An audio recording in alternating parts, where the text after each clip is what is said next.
मैं सच कह रही हूँ, मैंने अपनी बहन को नहीं मारा है। मैं नहीं जानती है क्या कह रहे हैं। किसी ने मेरी बीवी को मारा है इंस्पेक्टर। मैं पूरे यकीन के साथ कह सकता हूँ कि यही मेरी बीवी की हत्यारा है। नहीं नहीं नहीं, मैं सच कह रही हूँ, मैंने अपनी बहन को नहीं मारा है। मैं नहीं जानती उसकी मौत कैसे हुई। ये हमेशा से ईशा से नफरत करती थी, इसी ने उसे मारा है। मैं नहीं जानती उसकी मौत कैसे हुई। मैंने अपनी बहन को नहीं मारा, सच कह रही हूँ मैं। इंस्पेक्टर, मैं कुछ दिनों के लिए काम के सिलसिले में लखनऊ से बाहर गया हुआ था, तो मैंने सोचा कि ऐसी हालत में ईशा को घर में अकेले छोड़ना ठीक नहीं है, तो मैंने उसे उसके मायके में छोड़ दिया था। सोचा कि अपनी माँ और बहन के साथ रहेगी तो उसे कोई प्रॉब्लम नहीं होगी।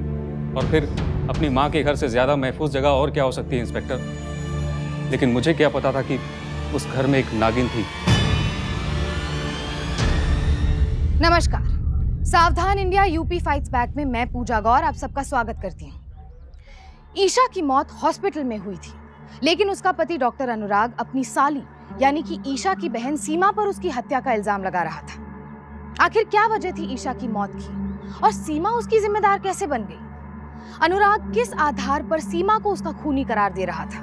क्या अनुराग का कहना सही था? क्या ईशा का खून वाकई में सीमा ने ही किया था? क्यों एक बहन अपनी बहन को मारना चाहेगी?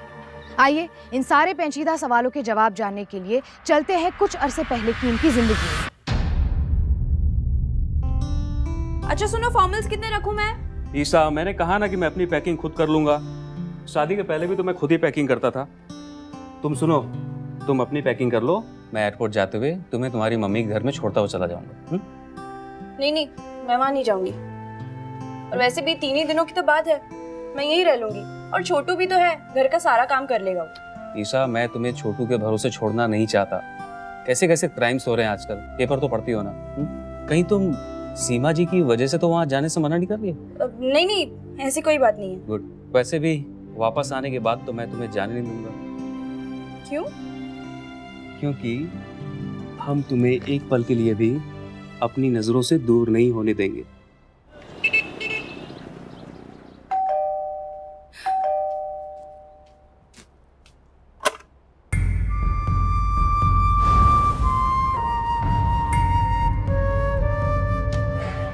कैसी हो दीदी?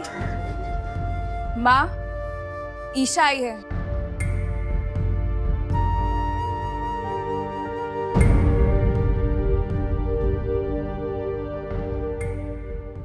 अरे ईशा बेटा, अनुराग जी। माँ जी नमस्ते। नमस्ते बेटा, आओ बैठो ना। अभी नहीं माँ जी, अभी थोड़ा मैं जल्दी में वो फ्लाइट के लिए लेट हो रहा हूँ। बस ईशा को छोड़ने आया था। हाँ, जब मैं वापस आऊंगा तो खाना वाना सब खा के जाऊंगा, आपके हाथ का बना हुआ। हाँ?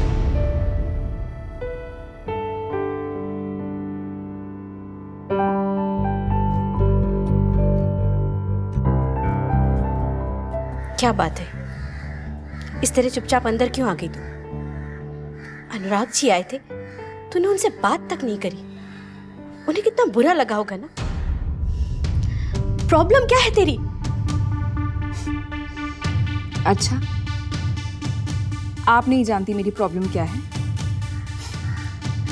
अनुराग जी को बुरा लगा होगा, इसकी बड़ी चिंता है आपको।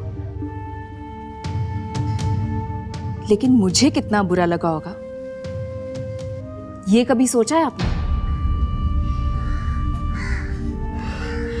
अब कितने साल तक उस एक ही बात को लेके बैठी रहेगी? सारी जिंदगी तो ऐसा नहीं चल सकता ना।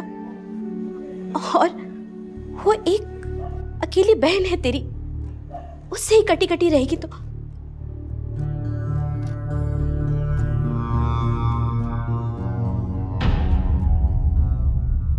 बेटा, मैं जानती हूँ कि तू सीमा की वजह से यहाँ आने से कतराती है। नहीं माँ, ऐसा कुछ भी नहीं है। आप ऐसा क्यों सोच रही है? मेरे दिल में दीदी की तरह कोई कड़वाहट नहीं। होगी भी तो तू कुछ कहेगी थोड़ी। तू उसकी छोटी बहन है पर उससे कहीं ज्यादा समझदार है। उसको तो आज तक मैं समझा नहीं पाई, इसलिए तुझसे कह रही हूँ, कभी कोई कड़वी बात वो कह भी दे तुझे तो उसे दिल से मत लगाना, नजरअंदाज कर देना। वैसे भी थोड़े दिनों में उसकी शादी हो जाएगी तो धीरे धीरे वो सब भूल जाएगी। वक्त लगेगा पर सब ठीक हो जाएगा।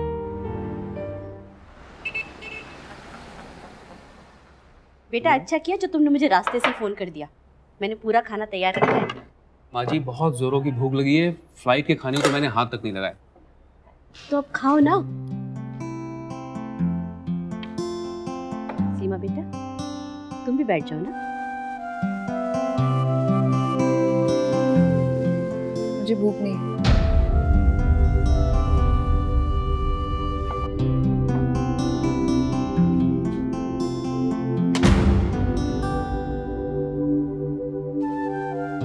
खाना खा के निकल।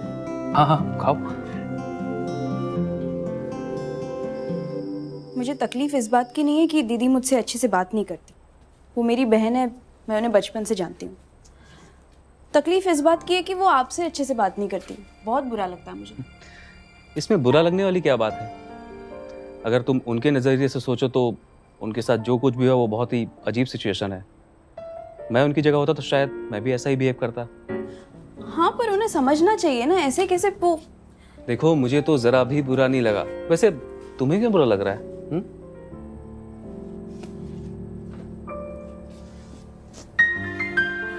Thank you. Thank you. ये किस बात के लिए? इतने अंडरस्टैंडिंग होने के लिए। आपकी जगह शायद कोई और होता तो। कोई और होता तो? जाने मन, अभी तो सिर्फ हम ही हम हैं। किसका फोन है? एक पेशेंट का फोन है। अरे तो बात कर लीजिए ना, कट क्यों किया? अभी बात करने का बिल्कुल मन नहीं है, और वैसे भी वो हॉस्पिटल फोन कर। बार बार कोई फोन कर रहा है, हो सकता है कोई इमरजेंसी हो। आप प्लीज बात कर लीजिए। अब आप कह रही हैं तो बात तो करना ही पड़ेगा।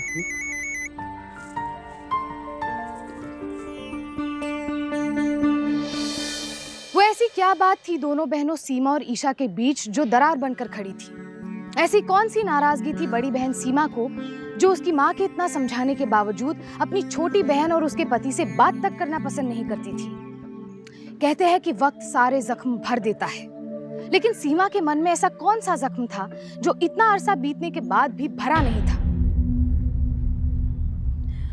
सुनिए, नाश्ता तैयार है। बस आ रहा हूं। क्या बात है, इतना मुस्कुरा क्यों रही हो? बात ही कुछ ऐसी है। अच्छा, हमें भी तो पता चले।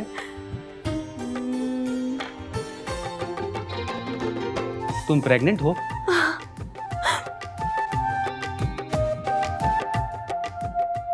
क्या हुआ? आप खुश नहीं हुए क्या? नहीं नहीं, ऐसी कोई बात नहीं। वो पहली बार बाप बन रहा हूं ना, तो एक मिनट के लिए घबरा गया था। ईशा, तुमने सुबह सुबह बहुत अच्छी खबर दी मुझे। और सुनो, तुम अपना ध्यान रखना, कोई भी काम मत करना। मैं हॉस्पिटल से लौट के आता हूँ, फिर हम चल के सेलिब्रेट करते हैं। अनुराग जी बैठिए। मैं प्रेग्नेंट हूँ, बीमार नहीं जो एकदम चुई मुई बन के बैठ जाऊं।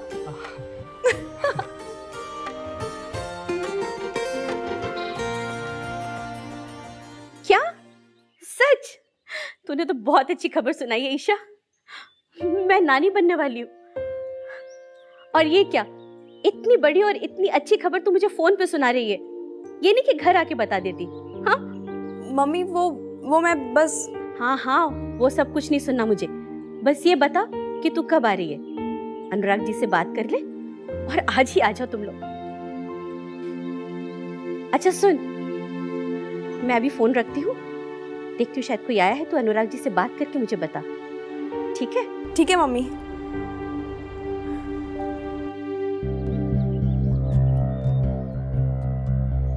ईशा पेट से है। सुना मैंने। इतनी खुशी की खबर है और तू यूं मुंह फेर के खड़ी हुई है। अरे और कितना वक्त लगेगा तुझे ये बात समझने में? इकलौती बहन है वो तेरी, एक अकेली मौसी बनेगी तू उसके बच्चे की। शर्म नहीं आती तुझको उसके साथ ऐसा बर्ताव करते हुए? अरे इसमें उसकी क्या गलती है? ऐसे स्वागत करेगी तो उसके बच्चे का इस दुनिया में? हद कर दिया तूने तो। पता नहीं कब समझेगी।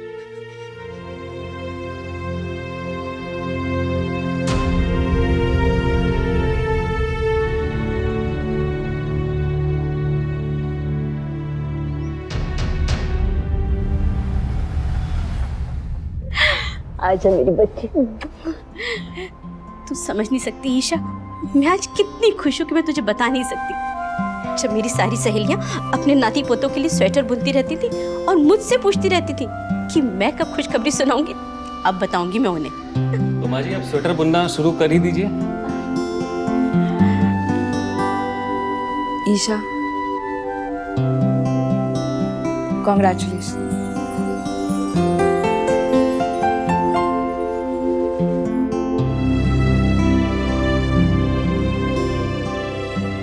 कॉन्ग्रेचुलेशन अनुराग जी।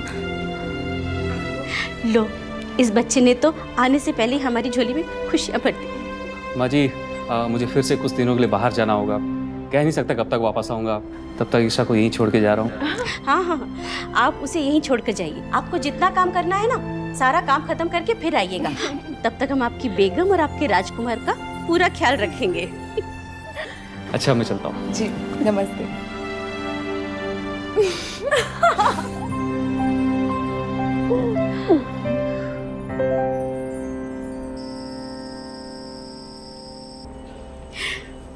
ये ले बेटा, दूध पी ले, अच्छा रहता है।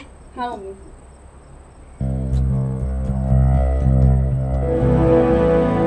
क्या हो रहा है तेरे को? ठहर, बैठ यहाँ पे। तू ठीक है ना? ठीक है ना? हाँ मम्मी, कमजोरी आ गई थी, चक्कर सा आया मुझे। अच्छा, मैं तो घबराई गई थी। प्रेगनेंसी में तो ये सब होता ही है। पहले 3 महीने तो तुझे ये सब कुछ झेलना पड़ेगा, उसके बाद धीरे धीरे सब ठीक हो जाएगा। चल अभी दूध पी ले। देखा ना तूने बेटा, मैंने तुझे कहा था धीरे धीरे सब ठीक हो जाएगा। हाँ मम्मी, मुझे बहुत खुशी हुई जब दीदी ने मुझे कॉन्ग्रेचुलेट किया। अनुराग को भी, अनुराग जी को बहुत खुशी हुई होगी।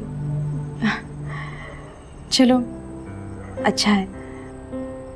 जब भी मैं दीदी के बारे में सोचती थी मुझे बहुत बुरा लगता था मम्मी। उन्हें दुखी देखती थी ना तो खुद को कोसती थी मैं। चल अब तू ये सब सोचना छोड़ दे। इन सब बातों से ना तू बच्चे को टेंशन दे रही है। अब दूध पी और आराम कर। ईशा के मां बनने की खबर ने दोनों बहनों के बीच की कड़वाहट को खत्म कर दिया था।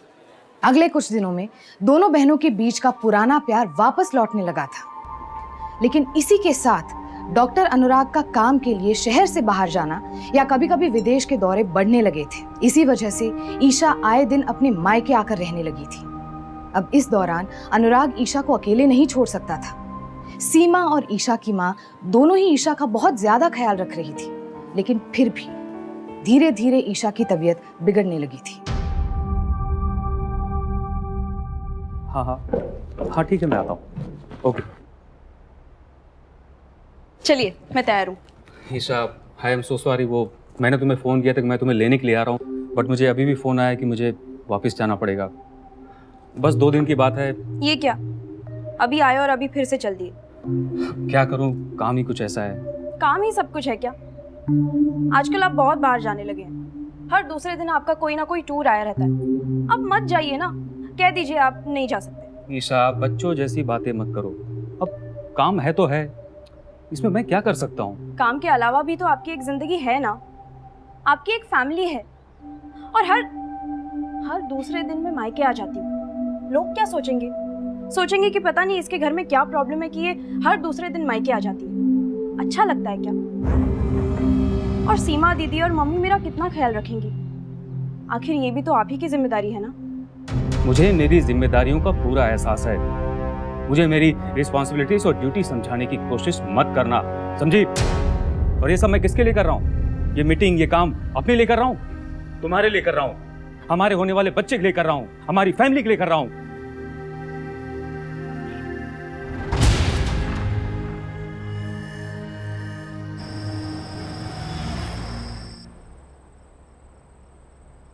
अरे ईशा, तू इधर बैठी और मैं इतनी देर से तुझे ढूंढ रही हूँ। ये ले तेरी रात की दवाई। और ईशा क्या बात है? दर्द हो रहा है तुझे? दिक्कत हो रही है कहीं? कुछ नहीं दीदी। ईशा बता मुझे, क्या बात है? परेशानी हो रही है कोई?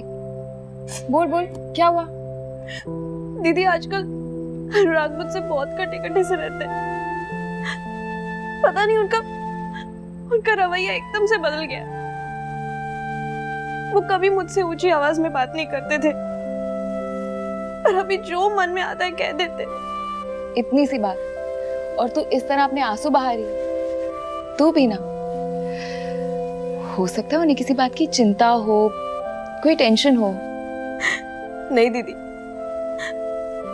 मुझे ऐसा लगता है कि जब से उन्होंने मेरी प्रेगनेंसी की न्यूज़ सुनी है ना, वो एकदम बदल गए हैं। कहीं ऐसा तो नहीं ना कि उन्हें अभी ये बच्चा चाहिए ही ना हो। ऐसा थोड़ा ना सोचते। देख मेरी बात सुन, आज तक तुम 2 लोग थे, अब एक तीसरा भी तुम्हारी जिंदगी में आएगा। हो सकता है वो सोच रहे हो कि अब खर्चा बढ़ जाएगा, जिम्मेदारियां बढ़ने वाली हैं, इसीलिए परेशान हो रहे होंगे। देखो उनके लिए भी तो नई चीज है ना, है ना?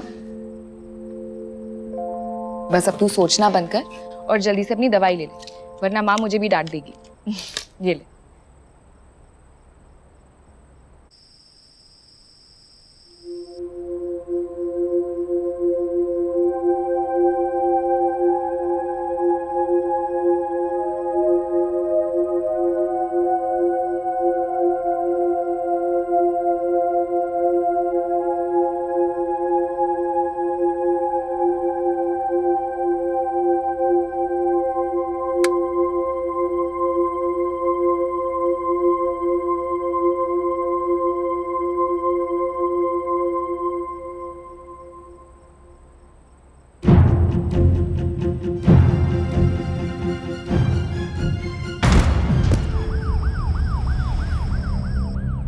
माँ,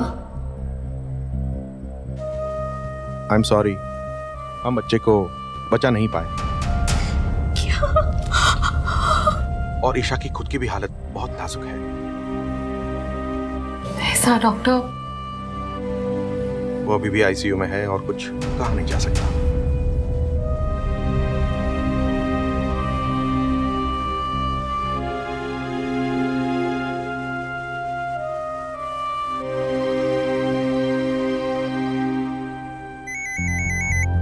कैसे हुआ ये? माँ जी मैं अभी निकल रहा हूँ, पहली फ्लाइट से ही पहुंचता हूँ।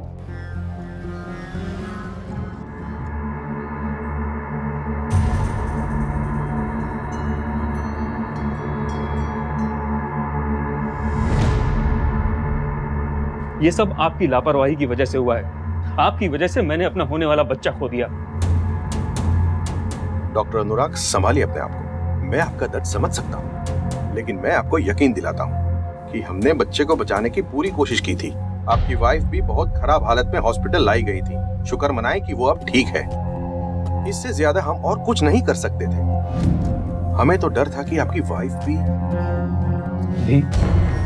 आप तो खुद डॉक्टर हैं, आप समझ सकते हो। वैसे डॉक्टर, एक बात है जो मेरे समझ में नहीं आई। आपकी वाइफ की ये हालत ब्लड शुगर लेवल ड्रॉप होने की वजह से हुई है। बट ईशा को तो डायबिटीज थी ही नहीं। बेटा, जो हो गया सो हो गया। हम चाहकर भी उसे बदल तो नहीं सकते ना। तुम तो बस इतना शुक्र मनाओ कि अब ईशा ठीक है। भगवान ने चाहा तो उसकी गोद फिर भरेगी, घर में फिर खुशियां आएंगी। डॉक्टर, वो 4 नंबर वाले पेशेंट की हालत बहुत खराब होती जा रही है, आप प्लीज जल्दी चलिए। ईशा, नर्स, पल्स डाउन हो रहे हैं, तुरंत इंजेक्शन दो। ईशा, ईशा,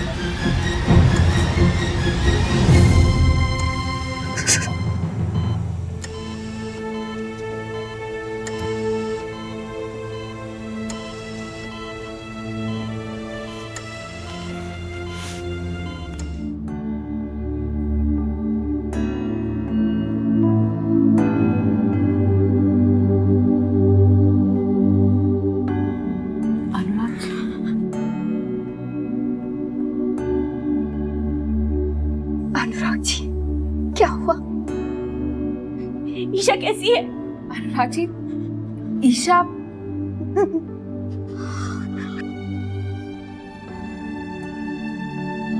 माँ, माँ,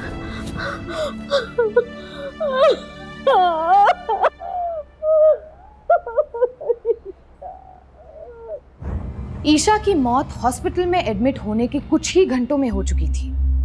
उसकी रिपोर्ट्स के मुताबिक उसका blood sugar level dangerous level तक गिर चुका था। लेकिन ऐसा कैसे हो सकता है जब उसे डायबिटीज जैसी कोई बीमारी थी ही नहीं?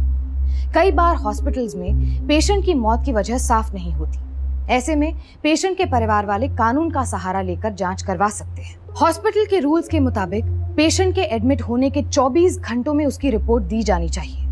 यहाँ फैमिली की बजाय हॉस्पिटल को ईशा की मौत की सही वजह पता लगाने की फिक्र थी। पुलिस रिपोर्ट दर्ज की गई और ईशा की बॉडी को पोस्टमार्टम के लिए भेज दिया गया। देखिए, मैं आपसे बार बार कह रहा हूँ, ये सब कुछ हॉस्पिटल की लापरवाही की वजह से ही हुआ है। जब ईशा को डायबिटीज थी ही नहीं तो उसे डायबिटीज की दवाई क्यों दी गई? किसके कहने पर उसे ये दवाई दी गई? और किसने दी ये दवाई, वो भी इतनी ज्यादा मात्रा में? तुम लोगों ने मेरे बीवी और बच्चे को मारा है, मैं तुम लोगों को छोड़ूंगा नहीं। पोस्टमार्टम की रिपोर्ट के मुताबिक जिस दवा से ईशा की मौत हुई वो दवा हॉस्पिटल आने से पहले उसकी बॉडी में मौजूद थी। और सवाल ये है कि वो दवा हॉस्पिटल आने से पहले उसकी बॉडी में आई कहां से? पहले ही मौजूद थी, ये आप क्या कह रहे हैं? ये तब हो सकता है अगर ईशा को हॉस्पिटल आने से पहले वो दवाई घर पर किसी ने उसको दी हो। ये आप क्या कह रहे हैं? मैं शहर से बाहर था, ईशा अपने मायके में अपनी माँ और बहन के साथ रह रही थी, कोई बाहर वाला तो उसके आसपास भी नहीं भटका, फिर ये सब कैसे? क्या ये हो सकता है कि ईशा ने खुद जानबूझ के दवाई ली हो? क्या बोल रहे हैं आप? ईशा माँ बनने वाली थी, वो ऐसा क्यों करेगी? माँ जी ठीक कह रही है, वो ऐसा नहीं कर सकती। तो फिर ये काम किसी और का है, कोई ऐसा जो ईशा को बड़ी सफाई से मारना चाहता था। किसके पास वजह हो सकती है ईशा को मारने की? सोचिए, आप लोगों को किसी पर शक?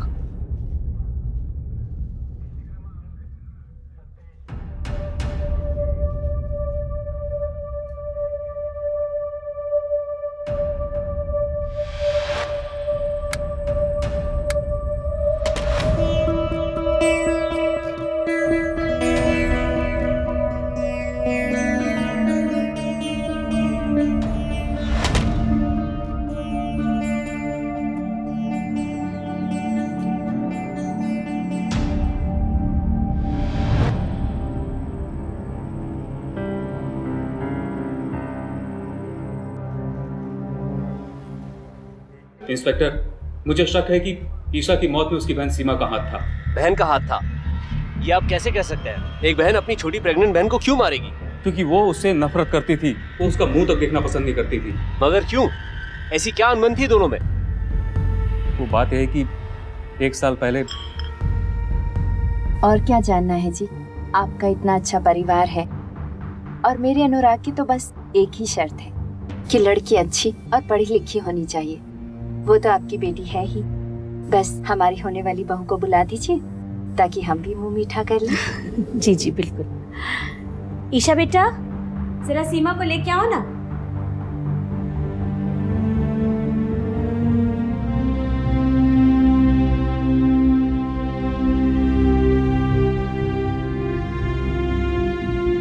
जी, हमारी बड़ी बेटी सीमा है और ये छोटी बेटी ईशा। नमस्ते। सीमा बेटा, ये अनुराग जी हैं।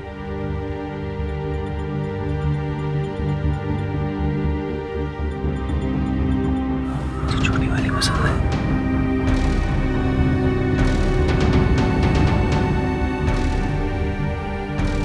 क्या बात है, कोई प्रॉब्लम है क्या?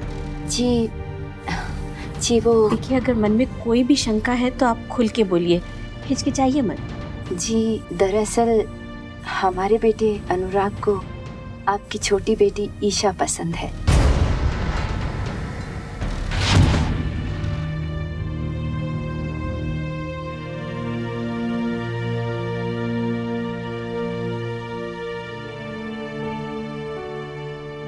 दीदी, माफ कीजिए, हमने आपका दिल दुखाया। आजकल के बच्चे अपने आप ही अपना जीवन साथी चुन लेते हैं। आप ठीक कह रही हैं। वैसे भी आज नहीं तो कल मुझे अपनी दोनों बेटियों की शादी तो करनी ही है। वैसे भी उन दोनों की उम्र में कुछ 1.25 साल का ही अंतर है और इतना अच्छा रिश्ता है मैं मना तो नहीं कर सकती। अनुराग जी को अगर ईशा पसंद है, सबसे पहले ईशा की ही शादी होगी।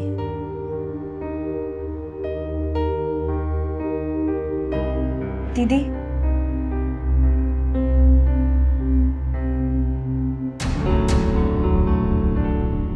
सीमा और अनुराग के बीच तनाव की वजह आखिर सामने आई।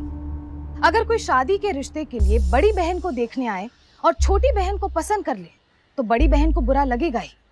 सीमा के साथ भी ऐसा ही हुआ था और इसी के चलते अपनी बहन के साथ उसके रिश्ते बिगड़ गए। लेकिन ईशा के प्रेग्नेंट होने की खुशी में सीमा फिर से नॉर्मल हो गई और उसने ईशा की देखभाल भी काफी अच्छी तरह से की थी। तो क्या सीमा का अपनी बहन के लिए बदला हुआ व्यवहार एक दिखावा था? क्या उसके प्यार में मौत की साजिश थी? आखिर एक बहन ऐसा कैसे कर सकती है? लेकिन जलन और गुस्से में हुई ऐसी कई घटनाएं हमें पढ़ने को मिलती है। लेकिन यहाँ सच क्या था? क्या सीमा का कहना सच था या अनुराग का इल्जाम सही था? मैं सच कह रही हूँ, मैंने अपनी बहन को नहीं मारा। मैं नहीं जानती है क्या कह रहे हैं। इसी ने मेरी बीवी को मारा है इंस्पेक्टर। मैं पूरे यकीन के साथ कह सकता हूँ कि यही मेरी बीवी की हत्यारा है। जरूर कोई और बात होगी। भले ही सीमा ईशा से नाराज थी, लेकिन ये उसकी बहन है, वो ऐसा नहीं कर सकती। मैं अपनी बच्ची को जानती हूँ। यकीन मानिए, मैंने ईशा का कत्ल नहीं किया। मैं मानती हूँ ये सच है कि जब आप दोनों की शादी हुई थी तब मैं बहुत गुस्से में थी, बहुत नाराज थी। लेकिन जैसे जैसे मैंने ये सुना कि वो माँ बनने वाली, मैंने अपना सारा गुस्सा थूक दिया। कहीं ना माँ इतने दिन जो मैंने उसके साथ नाराज होने में गुजारे हैं, अब मैं उन सारे पलों का हिसाब चाहती थी। हर पल में खुशी चाहती थी उसके साथ। कैसे समझाऊं मैं आपको? मैंने ईशा को नहीं मारा माँ, मैं नहीं मारा। हम केस की जांच कर रहे हैं। जब तक कोई सबूत नहीं मिल जाता हम फैसला नहीं ले सकते। आप लोगों से एक रिक्वेस्ट है, जब तक ये केस नहीं सुलझ जाता आप लोग शहर से बाहर कहीं नहीं जाएंगे, और अगर जाना भी पड़े तो हमें इन्फॉर्म करके जाइएगा।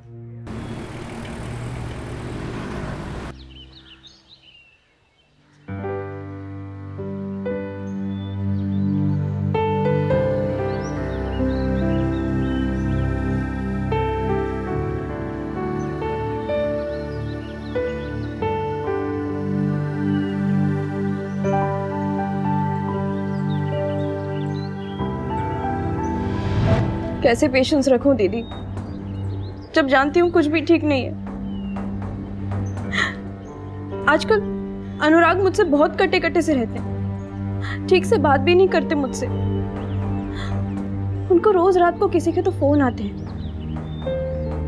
और वो मेरे सामने बात नहीं करते, किसी और रूम में जाके बात करते हैं। और अगर मैंने पूछ लिया तो डांट देते हैं मुझे बिना बताए घर से चले जाते हैं। मुझे कुछ समझ में नहीं आ रहा दीदी, कहीं ऐसा तो नहीं ना कि उनका कहीं अफेयर हो? ईशा, ऐसा कुछ नहीं होगा, तुम ज्यादा सोच रही हो।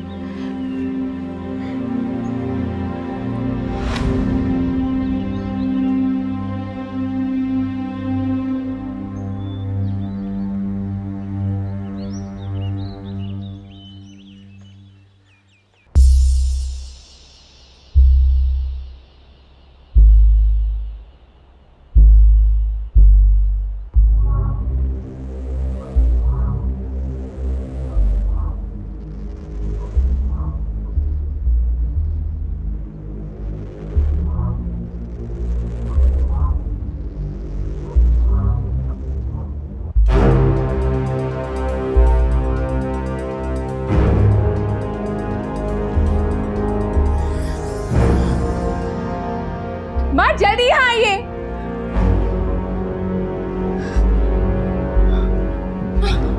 माँ ये दवाई ईशा के सामान से मिली है। चीजों में पड़ रही है, छोड़ दी ये सब बातें। तुम लेकिन ये वही दवाई है जो पर ये दवाई तो मैंने खुद अनुराग जी को ईशा को देते हुए देखा है। आपने पक्का उसे दवाई देते हुए देखा है? हाँ हाँ माँ आपने पक्का यही। अरे हाँ देखिए, पर क्या क्या ये वही दवाई है जिसकी वजह से ईशा की मौत हुई है? तो हो सकता है मेरे को गलतफहमी हुई होगी बेटा। मैंने मैंने ऐसा अभी अभी आपने कहा कि वही दवाई है जो आपने अनदेखा कि अनुराग जी ने दी है। पर वो ऐसा क्यों करेंगे? सुना नहीं आपने माँ? उनका कहना है कि मैंने अपनी बहन को मारा। ये जरूर उन्हीं का किया था और मुझे फंसाने की कोशिश कर रहे। मैं ऐसा नहीं होने दूंगी। मैंने अपनी बहन को नहीं मारा। मैं पूरी कोशिश करूंगी कि मैं सारे सबूत ढूंढूं। पागल मत बन सीमा, मैं छोड़ूंगी नहीं उनको। पागल मत बन सीमा। सीमा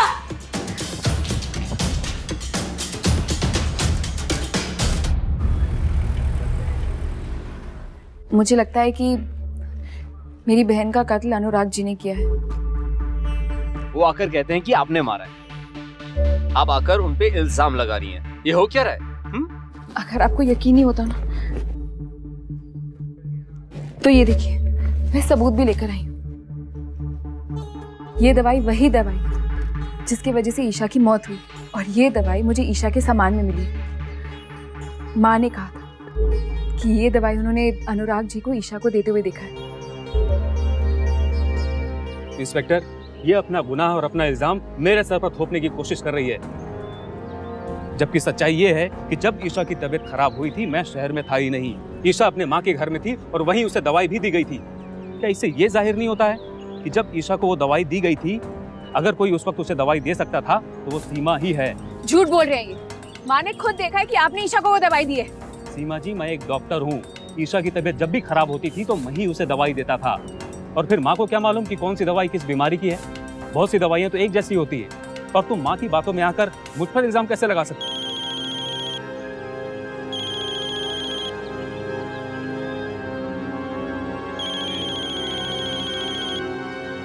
देखिए, मैं आपसे अभी बात नहीं कर सकता, मैं आपको बाद में कॉल करता हूँ। ईशा ने तो मुझे ये भी बताया था कि रात रात को आपको फोन कॉल्स आते हैं जो आप ईशा के सामने नहीं उठाते। उनका क्या? सीमा जी, आप अपने काम से काम ही रखिए। मैं एक डॉक्टर हूँ, समझिए आप। और लोगों की तबीयत टाइम देखकर खराब नहीं होती है। किसी को भी किसी भी समय कुछ भी हो सकता है।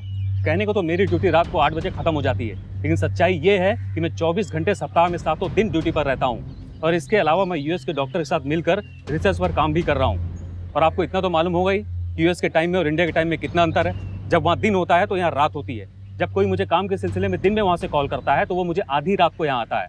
तो क्या मैं आधी रात को बाहर जाके बात करने की बजाय अपनी बीवी के सामने बैठकर बात करूं ताकि उसकी नींद खराब हो? इंस्पेक्टर, आप ही बताइए, आपका काम भी तो कुछ ऐसा ही है। आपको भी किसी समय फोन आता होगा, आपको कभी भी बाहर जाना पड़ता होगा, तो क्या आप हर बात अपनी बीवी को बताकर जाते हैं? सीमा जी, मैंने आपसे एक शादी क्या नहीं की, आपने तो मेरी जिंदगी नरक बनाकर रख दी। इससे अच्छा होता मैं आपसे शादी कर लेता, कम से कम आज ईशा तो जिंदा होती। झूठ बोल रहे हैं इंस्पेक्टर। आप इनके घर की तलाशी लीजिए, जरूर कुछ ना कुछ मिलेगा। बिल्कुल लीजिए तलाशी। अंदर जाकर एक एक अलमारी को खोल कर देखिए, और कुछ मिल जाए तो मुझे बताइएगा जरूर। उसकी कोई ज़रूरत नहीं। आई एम सॉरी डॉक्टर, बेकार में आपको परेशान किया। आप भी घर जाइए। पुलिस के काम में दखलंदाजी मत कीजिए। अगर उसने मेरी बहन को मारा है तो उसे नहीं छोड़ूंगी। उसके लिए कोई ना कोई सबूत तो इकट्ठा करके रहूंगी। अच्छी तरह जानती हूँ मुझे क्या करना है।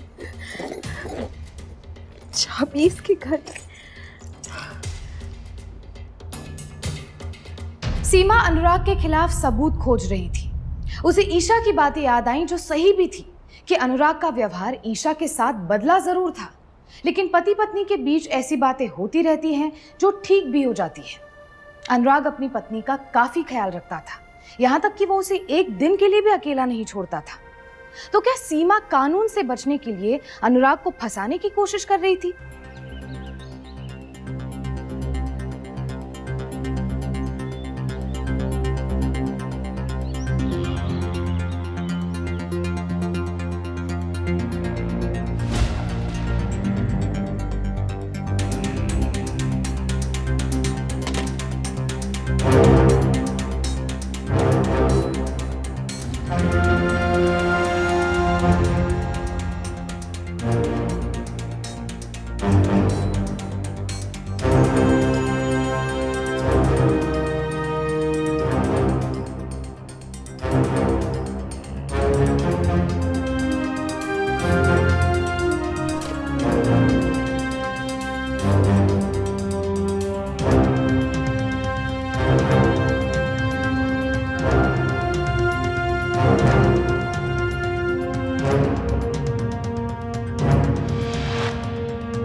खुशी, तुम यहाँ क्या कर रही हो?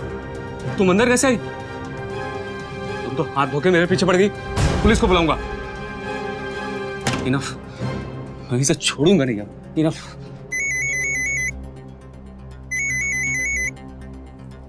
हाँ अनुराग बेटा, बोलो। हेलो माँ जी, मैं आपसे अर्जेंटली मिलना चाहता हूँ। माँ जी, मुझे सीमा के बारे में बहुत जरूरी बात करनी है आपसे। सीमा के बारे में? क्या बात है बेटा, सब कुछ ठीक तो है ना? कुछ भी ठीक नहीं है माँ जी। सीमा ने तो इस बार अपनी सारी हदें पार कर दी हैं। मैं आपसे अभी कभी बात करना चाहता हूँ माँ जी, लेकिन इस सिलसिले में सीमा के सामने आके बात नहीं करना चाहता, नहीं तो बेकार का बवाल होगा। आप प्लीज अभी कभी यहाँ आ जाइए, और मैं फोन में भी बात नहीं कर सकता। मैं आपसे मिलके यहीं घर में बात करना चाहता हूँ। अच्छा बेटा, मैं थोड़ी देर में आती हूँ। थोड़ी देर में नहीं माँ जी, आप प्लीज अभी आ जाइए। ठीक है बेटा, मैं अभी निकलती हूँ। और माँ जी प्लीज सीमा से मत कहिए कि मेरा फोन आया था, और ये मत बताइए कि मैंने आपको मिलने के लिए बुलाया है। ठीक है।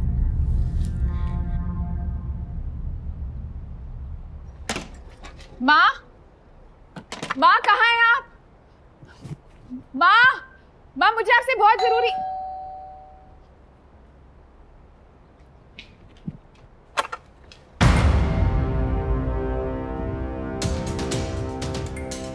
क्या कर रहे हैं आप?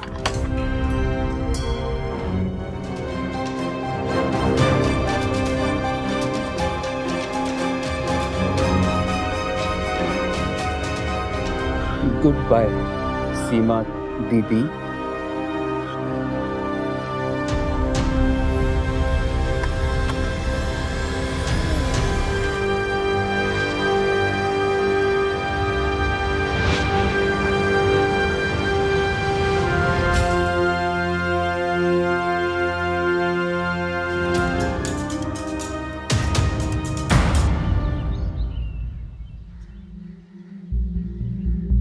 The number you are trying to call is currently switched off. The number you are trying to call is currently...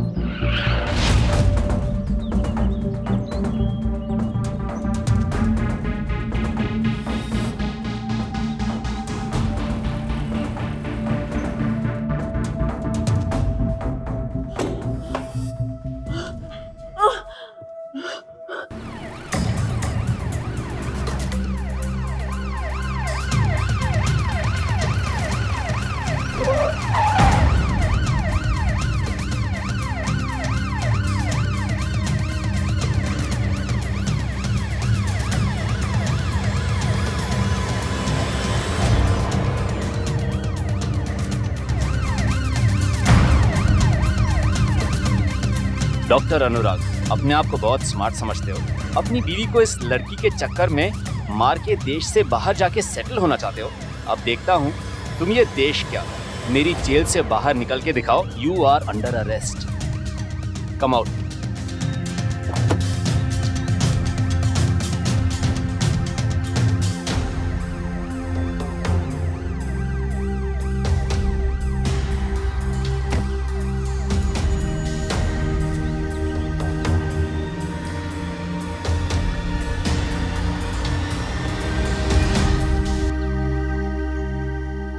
doctor Anurag को अपनी पत्नी को मारने की साजिश करने और उसका कत्ल करने के जुर्म में आईपीसी की धारा 120A और 302 के तहत उम्र कैद की सजा सुनाई गई। डॉक्टरी पढ़ने द्वारा प्राप्त किए गए ज्ञान का गलत इस्तेमाल करने के जुर्म में अनुराग के डॉक्टरी लाइसेंस को पूरे 10 साल के लिए सस्पेंड कर दिया गया।